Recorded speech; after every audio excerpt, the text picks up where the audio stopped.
एक बार अकबर के राज्य में सम्राट अकबर ने अपने वफादार सलाहकार बीरबल की बुद्धि और ज्ञान का परीक्षण करने का फैसला किया। उन्होंने बीरबल को दरबार में बुलाया और उन्हें एक चुनौती पेश की। प्रिय बीरबल, अकबर ने कहा, मेरे पास सोने के सिक्कों से भरा एक थैला है। हालांकि इन सभी सोने के सिक्कों में एक लोहे का नकली सिक्का है। मैं चाहता हूं कि आप एक तराजू पर केवल 2 वजन का उपयोग करके नकली सिक्का ढूंढ लें। स्केल। क्या आप इस कार्य को पूरा कर सकते हैं? बीरबल ने चुनौती स्वीकार की और एक पल के लिए सोचा। वह जानता था कि लोहे के सिक्के का वजन सोने के सिक्कों से अलग होगा, लेकिन उसे केवल 2 वजन के साथ इसकी पहचान करने की योजना तैयार करने की जरूरत थी। अगले दिन बीरबल सोने के सिक्कों से भरा एक थैला लेकर दरबार में दाखिल हुआ।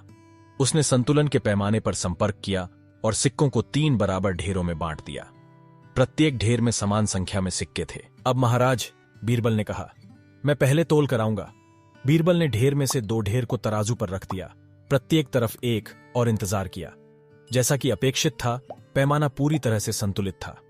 अब महाराज, बीरबल ने आगे कहा, मैं दूसरा वजन कराऊंगा। इस बार बीरबल ने ढेर में से एक लिया और इसे 2 छोटे ढेरों में बांट दिया।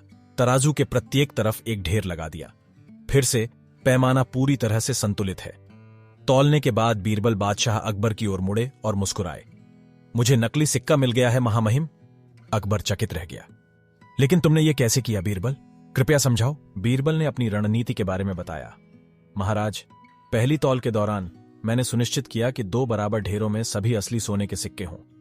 चूंकि तराजू संतुलित है, इसका मतलब है कि नकली सिक्का शेष ढेर में है जिसे तौला नहीं गया था। बीरबल की चतुराई से प्रभावित होकर अकबर ने सिर हिलाया।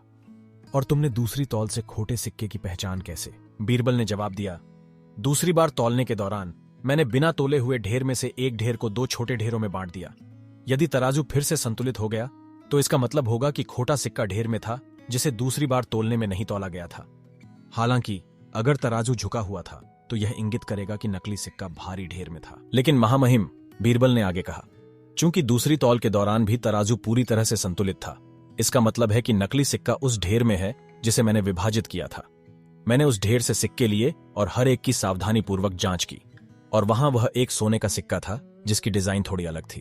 वह लोहे का नकली सिक्का था। बादशाह अकबर बीरबल की बुद्धिमत्ता से चकित थे और उन्हें उनके असाधारण समस्या समाधान कौशल के लिए उदारता से पुरस्कृत किया। और इसलिए बीरबल ने एक बार फिर अपनी तीक्ष्ण बुद्धि को साबित किया, खुद को सम्मान दिलाया और अपनी उल्लेखनीय क्षमताओं के साथ अदालत का मनोरंजन किया।